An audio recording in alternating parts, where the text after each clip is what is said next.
minority leader, I don't think you have a case to rest in the first place. Whenever I say my PENDREAM TV there, I see them yopo. I want you to join me go into the floor of Parliament as they have resumed from the long break. There is a hot banter between the first speaker, deputy speaker, and Afenyo Markins, as we usually know what he normally does on the floor of Parliament. This time around, he came in late and tried to raise issues and try to justify himself. But the first speaker has let him know that he doesn't have any case to rest. Without much ado, I would like you to join me listening to what transpired between the three of them. That's the first deputy speaker, and Afenyo Markins. They begin on a hot banter, and I like that. This is still PENDREAM TV, the only channel that brings you the best and latest updates in politics. If you are new here, please don't forget to subscribe to the channel, hit the notification bell, like, and also share to other friends of yours to watch as well. Thank you. Be right back. Do leave a comment after watching. Let's know your thoughts on what's happened, whether it's happening in the right direction or not, and what you think should be done. Thank you. Be right back. Honourable members, I humbly plead with you to end the comment on this particular statement here, since we have other statements to be taken. Unless if the leadership wants to comment on the statement, fine. Mr. Speaker, mine is not on this matter. I've just had a discussion with the chief whip of our caucus on an application that was just made, and which application you granted. So I'd wanted to draw your attention to some fundamental facts for your consideration, if it so pleases you. Mr. Speaker, my respected colleague informs me that whilst dealing with the order paper, an application was made for variation for an addendum order paper item to be considered. I believe at the time the application came before you, you were not made aware of certain intervening matters. Hence, the granting of the application for the paper to be laid. Mr. Speaker, it is important to put on record that a fundamental administrative issue was raised. A memo was ferried to Mr. Speaker's office questioning the composition of the committee as well as the chairman's conduct. That memo has not been responded to. As a matter of right, Mr. Speaker would have to respond to the memo for all issues raised to be considered until we exhaust. It cannot be that this can be done, because, Mr. Speaker, if we are not careful and we set certain precedents, one day, it will come back and haunt this very house. Because Mr. Speaker set up the committee administratively, not through a motion or not through any effort of member of parliament. So we could only raise issue administratively. And there's a memo to his desk, which memo we added evidence of certain actions and pronouncements of the chair of the committee. The memo has not received a response. We've not dealt with the fundamental issues. How then can the chairman say that he is done with his work and he is laying a report when the preliminary issues that we have raised have not been addressed? Mr. Speaker, I am only bringing to the attention of this house that if today it suits one side of the house to proceed on a certain matter in a certain way, let the records reflect that someday, this matter will come up again and they will be referred to their own records. That's all I want to say. Honorable Minority Leader, I think this issue crop up in your absence. The whips did very well, and a decision was taken that we should allow the paper to be laid, and thereafter there will be some engagement as to the way forward. Hence, the paper was laid. The consequential motions were accordingly deferred to abide by the decision that may come out of the engagement. So I believe the leaders are enjoined to engage on this matter. So that was the agreement that we have reached, and that was my directions.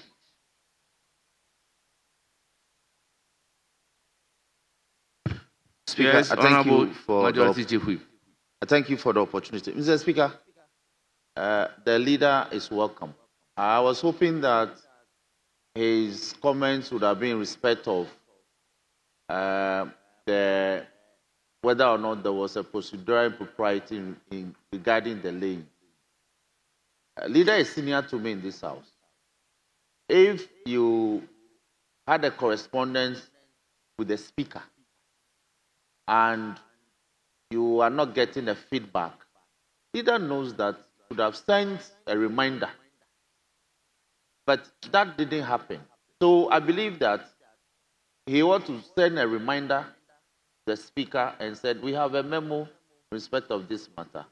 It's been some time. So may we have some response? But the committee is an ad hoc committee. They were given some timelines, and their work is done.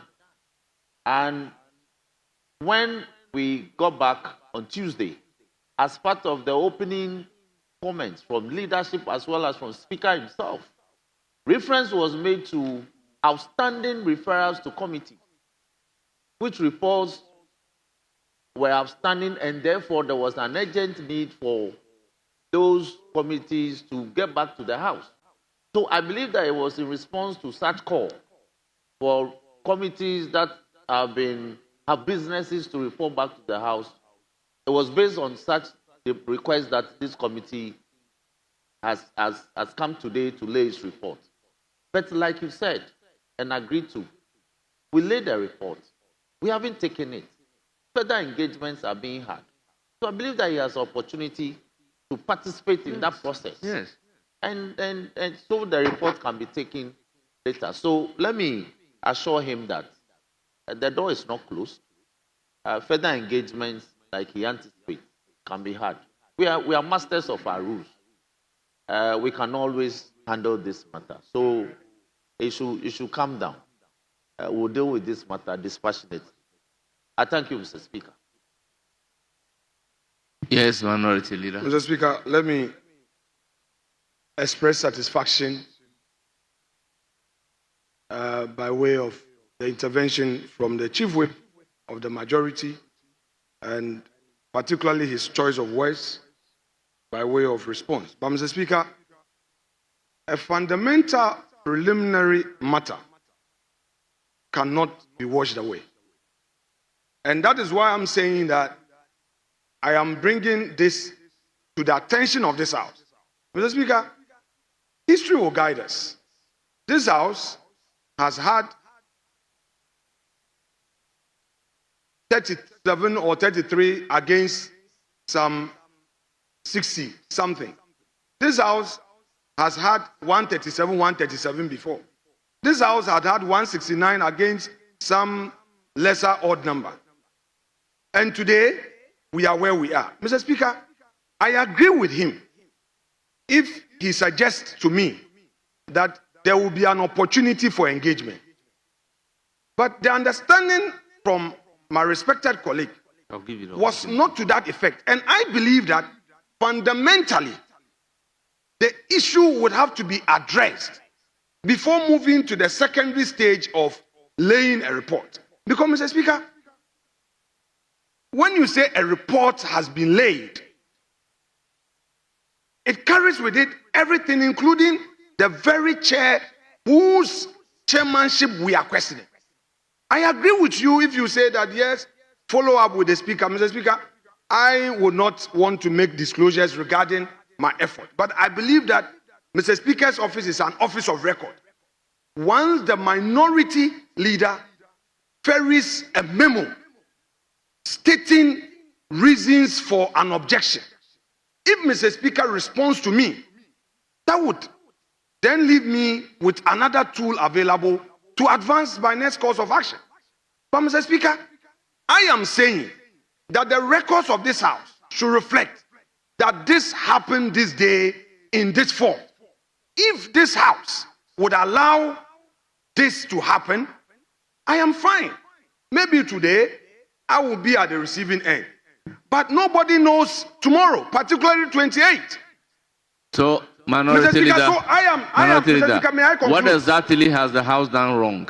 Mr. Speaker, what I'm saying, respectfully, I would want to plead with you that hear me in full rather than putting a question to me. What I'm saying is that at the time the House accepted for this paper to be laid, I am sure the House was unaware of the intervention administratively.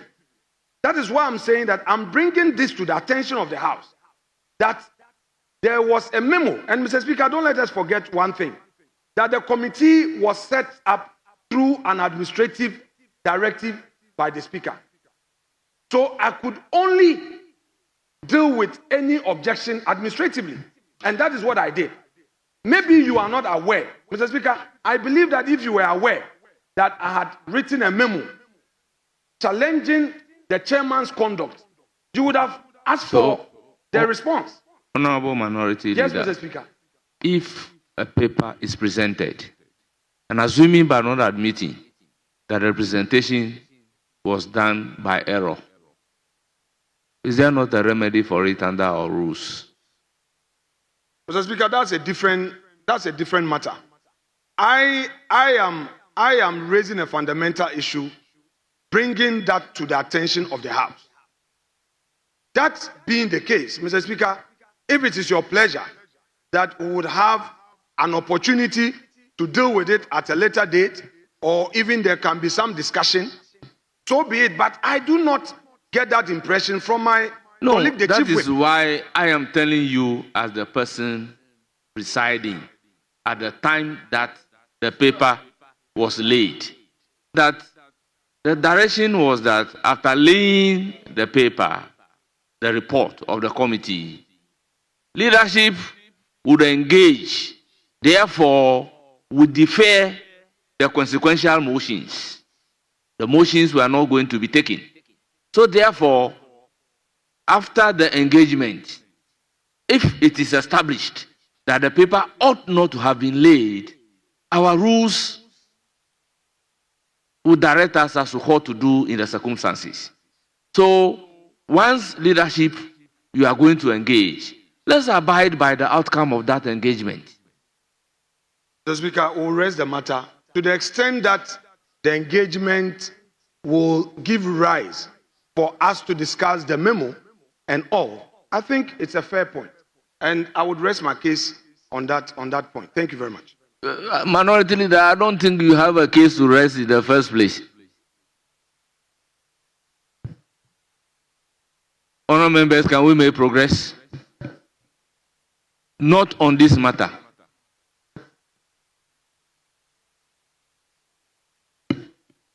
Let's make progress. Not on this matter. I am of the view that we should put this matter to rest.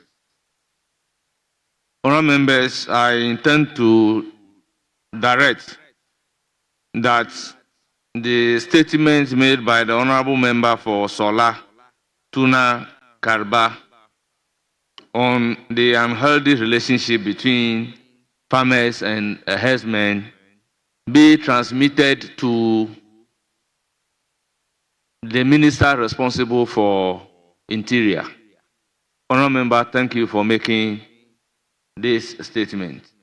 Honourable Members, we have a statement standing in the name of Nana Ajiman-Prempeh, Member of Parliament for Ahafo-Ano North Constituency, on the election of MMDCs. Honourable Member, you have the floor.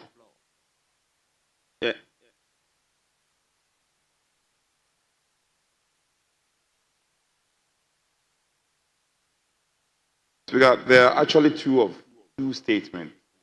The one also stands in the name of the Honorable Koko, but that of Koko is commemorative. So if it is the case that you are going to admit one, then we should rather take that of Koko, which is commemorative and it falls on today. Then we can have Ajiman's statement taken tomorrow. So it's a suggestion. I'll leave the decision. Very well. Then we then proceed to give the floor to Honorable Koko Asante.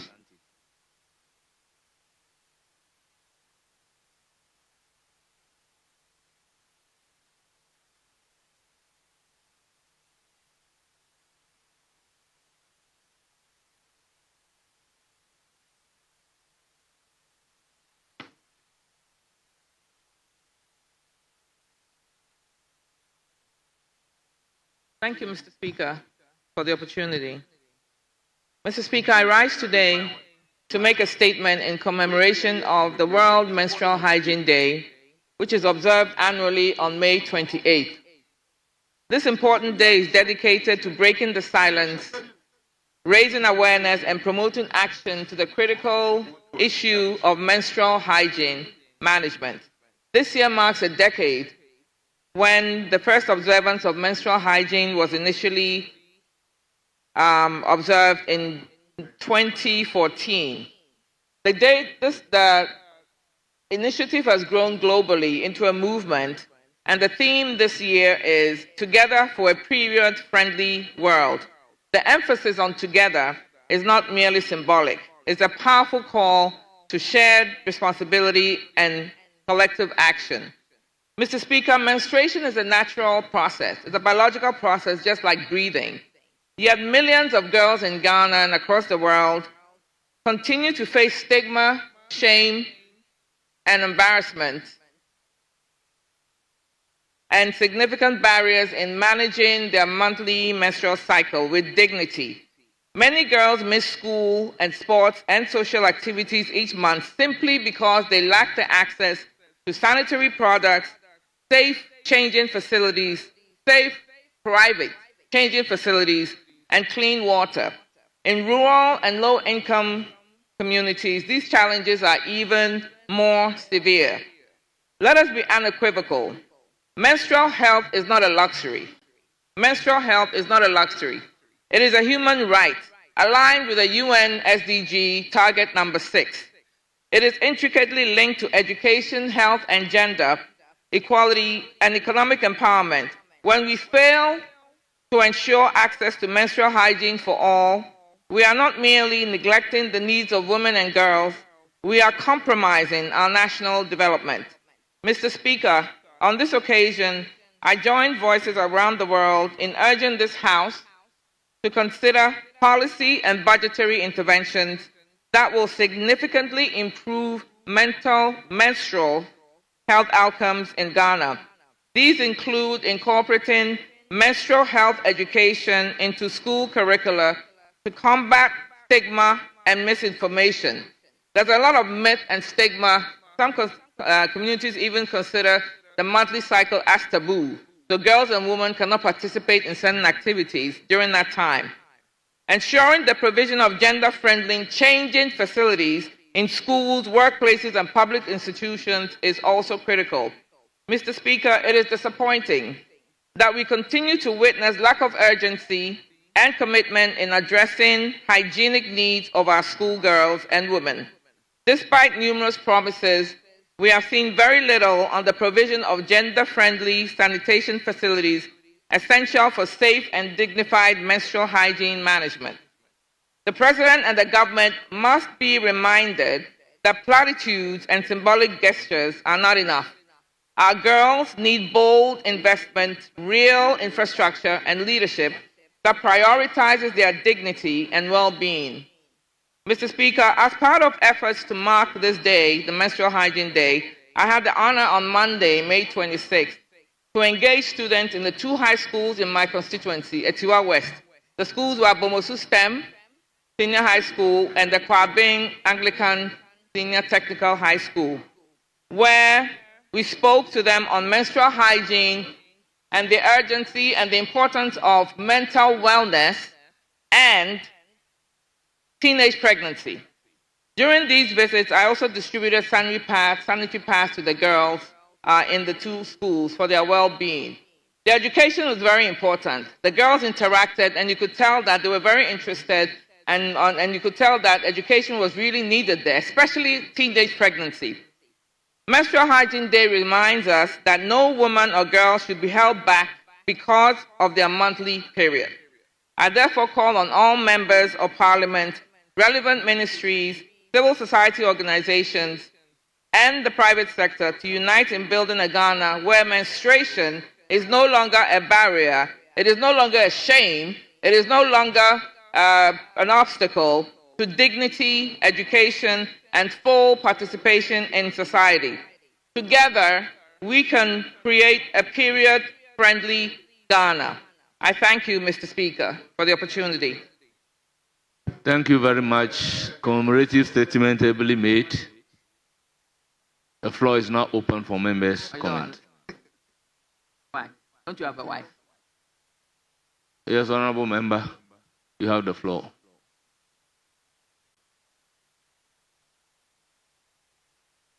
Honorable Zuwera, you have the floor.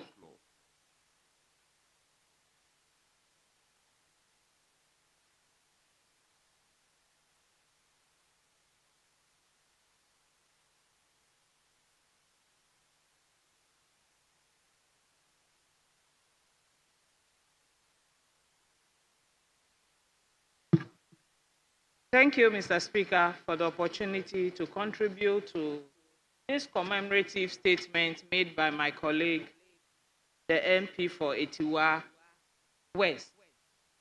I think it's a very important statement, especially coming on the heels of the recent launch of the free sanitary pads for girls by Excellency President John Dramani Mahama on the 24th of April 2025. Mr. Speaker, we've read several statements in this chamber on this very important subject matter. His Excellency President John Dramani Mahama listened to our statement, actualized our aspirations, and actively acted on our demands and requests to support the girl child in order that the girl child can have free and safe menstrual hygiene. Mr. Speaker, I don't know how many of my colleagues here were at the Salvation Army School at Mamprobi on 24th April. And I think on that day, anyone who was there would agree with me that we came face to face with the emotions of mothers. We came face to face with the emotions of the girl child in respect to their menstrual cycle. We watched a sketch enacted by the school children, and it told the whole story. We didn't have to pull this. The whole story about how the girl child navigates this natural sequence of their lives on a monthly basis was told to us by parents. We saw how the girl child on that day clamored for the free sanitary pads that the gender ministry and the education ministry had taken along in order for the launch to be successful. And Mr. Speaker, We heard His Excellency the President speak. We heard the Minister of Education speak. We heard the Gender Minister speak. But most importantly, we heard the girl child. And the girl child told us that that singular initiative of the free sanitary pad was going to address a bigger problem than we thought we knew. Mr. Speaker, we left the launch happy, inspired to continue to do our work in advocating for more recognition for the girl child. One of the things we wondered about was what was going to be the distribution mechanism for these free sanitary pads to our various schools. Mr. Speaker, I sat here this morning and I got a message with a picture accompanying the message of the free sanitary pads being distributed in my beloved Salaga South constituency. Mr. Speaker, this is how pragmatic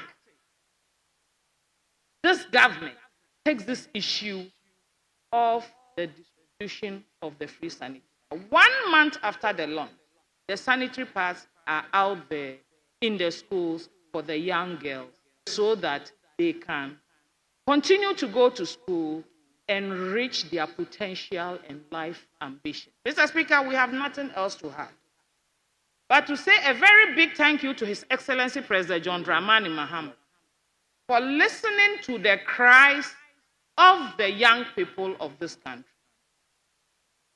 He's told us that his government is going to be committed to ensuring that the girl child stays in school. And he's shown the first indication. We are grateful. Thank you very much, Mr. Speaker, for the opportunity. Thank you. Yes, Honorable Member, you have the floor. Thank you. Thank you, Right Honorable Speaker. I would also want to associate myself with the statement made by the Honorable Member for Itiwa West. Right Honorable Speaker, the MP for Salaga South has said it all. I was very surprised that in making the statement, the maker would not make a bit of a reference to what this government is doing to bring relief to the young women of Ghana. But apart from the pads, Right Honorable Speaker, menstrual hygiene goes beyond just the provision of sanitary pads. I think that at the level of our schools, we would have to look at how to make privacy possible for these young girls. Because if you have the sanitary pad and you don't have a place where you can change it, then definitely you are going to have a problem. Apart from that, we must also look at the disposal of these products when they are done. Because once the towel or the tampon is used, then there should be a proper mechanism to dispose it, since that will cause some public health hazards to the people around. Right, Honorable Speaker, when we talk about menstrual health, all we are thinking about is menstrual blood. But we are not even looking at the danger it poses to the female child in the future. If this hygiene is not done right, a lot of our girls are exposed to a lot of infections, like bacterial vaginosis, etc. And trust me, in the future, the commonest thing that people come across, or that comes across to people in hospitals, especially when it comes to the female child, is going to be infertility.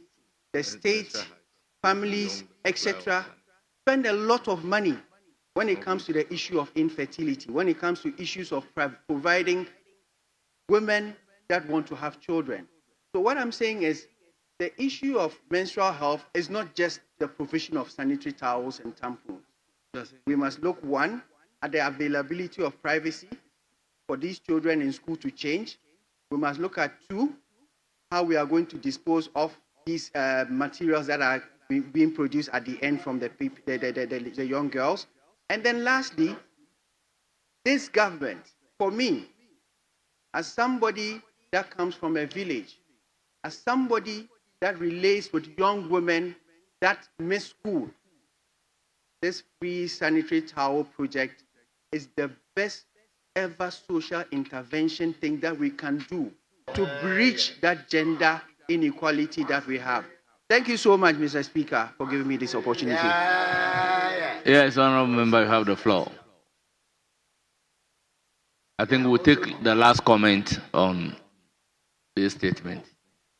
Thank you very much, Right Honorable Speaker.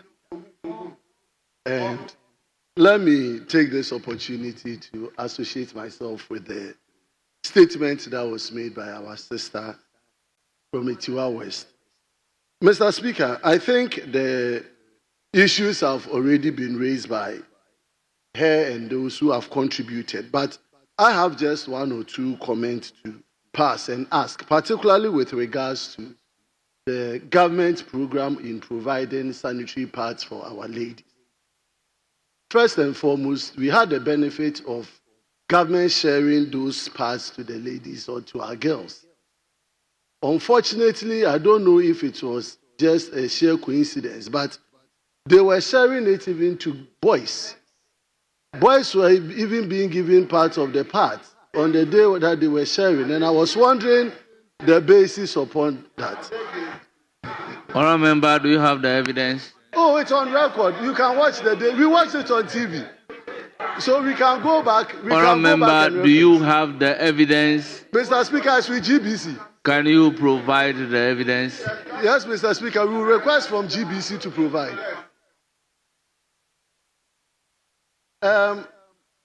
Mr. Speaker, so the import of what I'm actually saying. Honorable member, if you don't have the evidence, retract your statement. Mr. Speaker, I'm guided. So I'm guided to withdraw. It's withdrawn. Mr. Speaker, second, the issue has to do with the plan of government to make these pads to our ladies sustainable. Here is the case, we have supplied them only as a one-off thing. We know that the menstrual cycle for a woman is monthly. So when you provide it for them once, what is the intention to support them over the year? And we look at the budget implication for these supplies. And you are asking whether the budgetary allocation for the purchase of these sanitary pads were made available to the ministry to supply these pads for our ladies. So my call on the Minister for Gender is to ensure that we don't just do politics for politics' sake. This is a real need for our ladies. And also, it is not every lady that will require the sanitary pad. We have people who are really in need of these sanitary pads. And so it should be a well thought through thing. Government should make sure that we make it available for those in need, so that at the end of the day, we can achieve the purpose for it. Mr. Speaker, to end it, I'm concerned again as to this provision of sanitary or washrooms for our children in the basic schools. My colleague on the other side talked about accessibility to disposal. But even water, these are ladies, when they visit the washrooms, they need water to wash their hands and also to even do the other things that they do. So my request is for government to ensure that we make access to water available for our schools. Government has indicated that electricity is available for our schools, but we should go beyond electricity and make sure that we get water also for them. Then at the end of the day, we can improve this. On that note, I think I'll congratulate the maker of the statement for making this for us. Thank you very much, Right Honorable.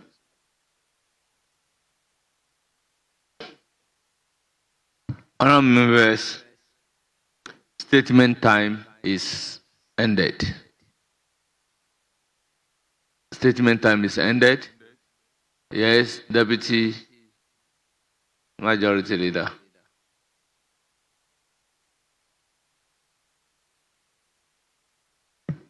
Yeah, Mr. Speaker. I think we have exhausted what we want to do today. So I would like to move that we bring proceedings to an end for today and come back tomorrow at 10 o'clock. Motion move for adjournment. Any seconder?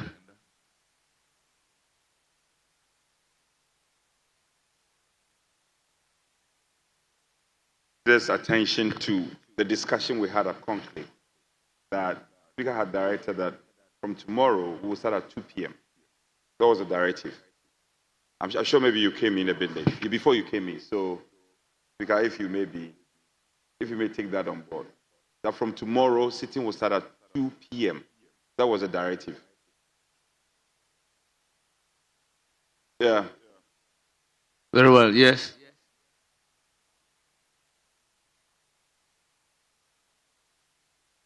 Yes. You should make the application properly, taking on board the time for sitting tomorrow, and then I can. So he's on his feet.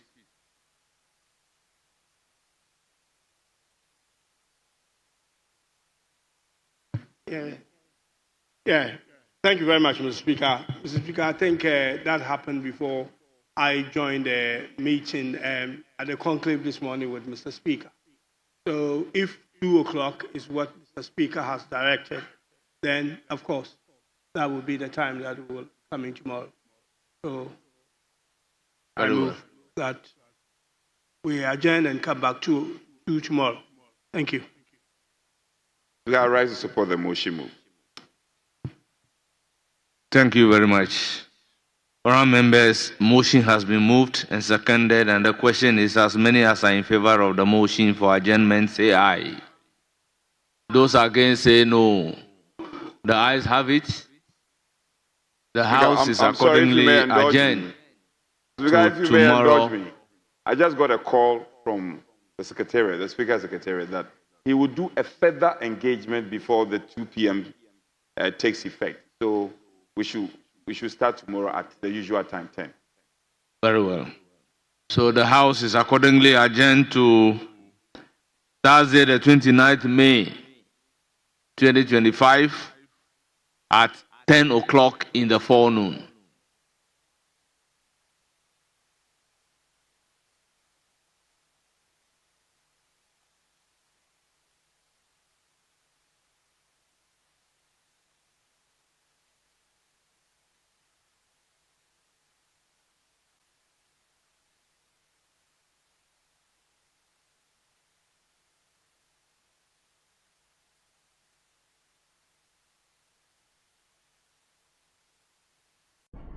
Thank you for your time with us. We really appreciate you for the good work you are doing and continue to do. Please do share as a first timer, do subscribe as a first timer as well. And stay glued to this channel by turning the notification bell on. Love you. God be with you all. Thank you. Dedi kama mamena PENDREAM TV ase. Na so far so good. Say open online portal e wo Ghana. Nipa share, nipa follow, nipa comment here. To my best of knowledge, without any biases, PENDREAM TV.